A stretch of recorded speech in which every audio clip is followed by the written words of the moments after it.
16 News. Welcome to another episode of Towson University's news source, 16 News, on the 21st day of October. Hi, I'm Molly Hubin. And I'm Emily Tagnacci, and now the latest. At least 2 people have been killed in a bridge collapse in New Delhi. That's according to CNN-IBN. The bridge was under construction when the accident happened. Apparently, a crane collapsed while it was lifting a huge concrete slab, crushing a bus and several cars.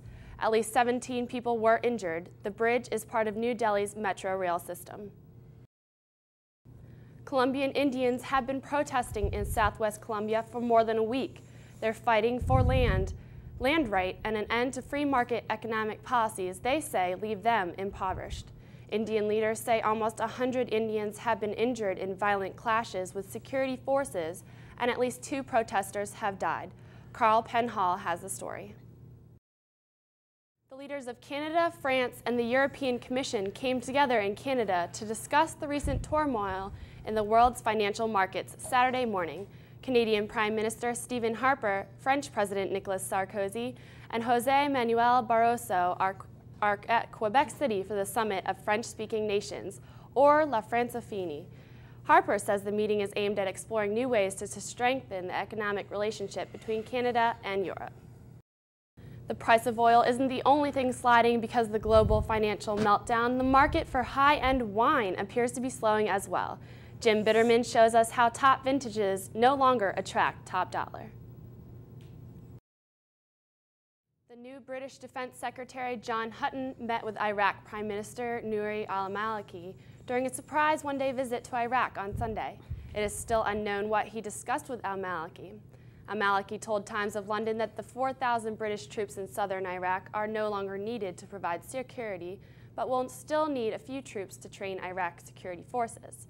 British Prime Minister Gordon Brown said in July that his country will withdraw some of its troops stationed there by the beginning of next year. A UN Security Council mandate allows British troops to stay in Iraq until the end of the year, although Britain is trying to negotiate a deal that will allow them to remain longer if needed. President Bush says he will hold a summit for world leaders to address the global financial crisis. The president met with French President Nicolas Sarkozy and European Union President José Manuel Barroso at Camp David Saturday afternoon. Bush says it is essential that global leaders work together to fix the economy. Last week, European countries acted quickly to prop up their banking systems, promising billions of euros in loan guarantees and more billions to invest in troubled banks. President Nicolas Sarkozy says the war the global markets have conducted business in the past must change, or we should expect more economic downturn in the future. The grandfather of a 6-year-old boy who was abducted in Las Vegas is being detained as a material witness in his grandson's kidnapping case. 51-year-old Clemens Tinmeyer and his companion, 42-year-old Terry Levy, were arrested in California on federal material witness warrants.